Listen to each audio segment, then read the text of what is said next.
What's going on, nature freaks? What's up? Dave and Jeremy back at it. We're still stuck inside, continuing making episodes. Now you might notice we have a special guest in the studio here. This is Brendan Baker. Brendan is a part of our traveling show. He brought along some of his animals we're going to be featuring in these videos. That's right. Now, not only that, he actually is part of the show. We just put him out on stage and he just kind of moves around. So yeah, it's really cool. So speaking of the episodes, today is all about giant tortoise species. We're going to be featuring one of the biggest tortoise species in the world. So get ready to be shell-shocked. Nature in your face! Alright, so we got the tortoises, and as you can see, we arranged them perfectly, small, medium, and huge. Now, this is the African Sulcata species right here, also known as the African spurred tortoise. They are the third biggest tortoise in the entire world. Now, the cooler title, they're the biggest mainland. They're from the mainland of Africa. The other two giants are found on islands. The Galapagos Island, everyone knows about the Galapagos tortoises. They're the biggest, heaviest. Also, number two, the Aldabras. You may not have heard of them. They are found in the Seychelles Islands. Completely herbivorous, no meat, very high fiber, low protein diet. Kind of like vegans, only not as strange. That was a joke. Just kidding, don't get offended. One of their favorite food, cactus pads. Now, there's not a lot of water, no rainfall in the semi-desert areas where they live. So, to get their hydration, they get it from eating those cactus pads. They also eat a lot of grasses. In fact, in captivity, we have to feed them timothy hay and other things that are kind of hard to get at some grocery store. You'd have to go to a specialty store to get it. It's not hard to get it. You can order it online. So these tortoises, they have their basically body armor on the outside of them where they can protect themselves from all angles, whether it be the top, the bottom, the back side. These tortoises have these shells which are made up of their bone, which grows with them as they get older and is covered in a layer of keratin, which is what our fingernails are made up of, it's what our hairs are made up of, it's what our toenails are made up of. And these tortoises' shells grow with them, so they don't have to leave it behind like a hermit crab to go find a new one. They get to grow their own as they get older. Otherwise, you see a bunch of naked turtles and tortoises running around, and that'd be nasty. That'd be amazing. Are you kidding me? I would. Yeah, man.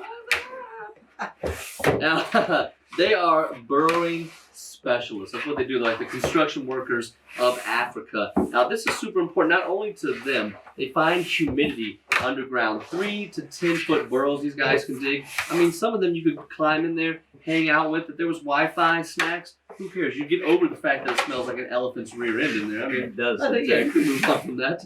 But other animals utilize their burrows. We have tortoises in the U.S. Up to 250 different species can use their burrows. So if these guys are not around, other animals do not have places to go to. So super important. Do they make good pets? They are certainly very gentle giants. They do not bite, but keep in mind they do grow very quick. You're talking about a little golf ball sized hatchling that's going to grow up to be something more than 100 pounds. The record, 250 some pounds. So you gotta make sure you have a lot of room and understand that it's gonna cost a lot to feed them. I would say it doesn't make a good pet for the average person just because of their size. Yeah, definitely not for a kid. I mean, if you're an adult and you have the space, you've done the research, do your thing. Now you'll notice with their shells, both of these have very similar kind of a tan color to them. And this guy in the middle, he has a much darker shell. And the reason for that is because of how wide these tortoises' ranges are in the wild. You can find them all the way from the east to the west. Oh, don't jump off just yet.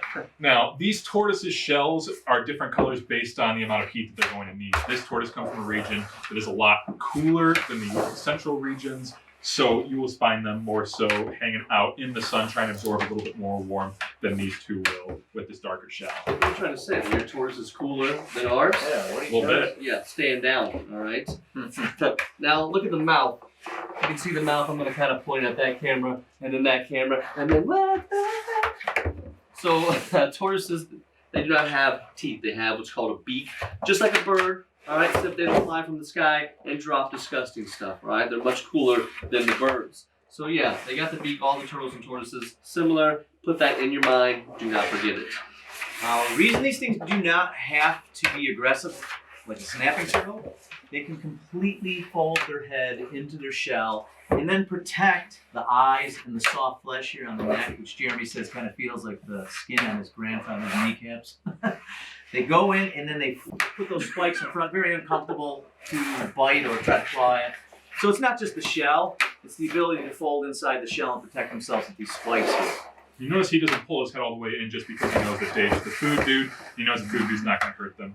Yeah, it's not a wild tortoise, so it's not going to behave instinctively and shy away from something that's touching his nose or his face like this. I only do that to keep him from moving, which I'm failing at. Yeah, these are terrible examples of wild tortoises. If you approach a wild tortoise, they're going to go in that shell, they're going to lock it down, they're not going to move. Once approached, sniffed around, they shake that shell. They will ram that shell into a predator. They don't stand down, they do fight back. I mean, they're like little tanks. And speaking of that shell, tell them why these are how you identify a male as opposed to a female.